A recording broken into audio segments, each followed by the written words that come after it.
La scène remonte au 5 octobre 2009.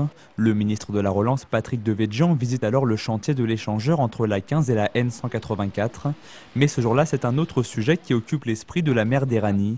Et elle entend bien que le ministre le sache.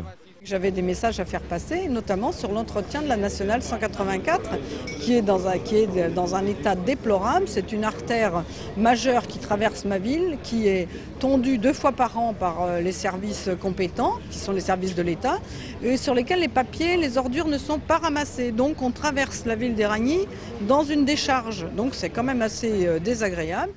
Un peu plus d'un an après ce coup de gueule, retour sur cette nationale qui coupe la ville en deux.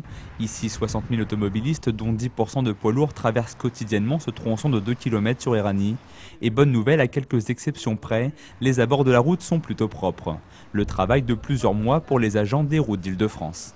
Nous avons récupéré 200 sacs de déchets à la faveur d'une dizaine de campagnes de nettoyage, ce qui représente plus de 6 tonnes de déchets.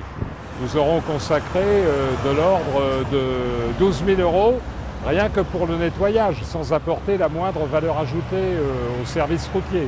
Même si l'investissement ne coûte rien à la ville, plus que multiplier les opérations de nettoyage, Dominique Gillot aimerait voir les comportements évoluer. D'où cette campagne de sensibilisation qui s'affiche le long de la nationale, un dessin imaginé par les enfants.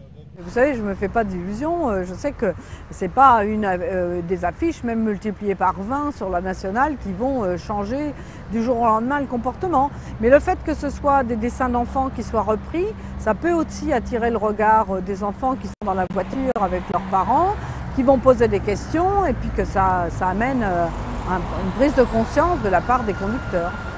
Mise en place jusqu'à la fin de l'année, cette campagne de sensibilisation au respect de la propreté des routes est une première en Île-de-France. Si les résultats sont au rendez-vous, le dispositif pourra être calqué sur d'autres tronçons de la région.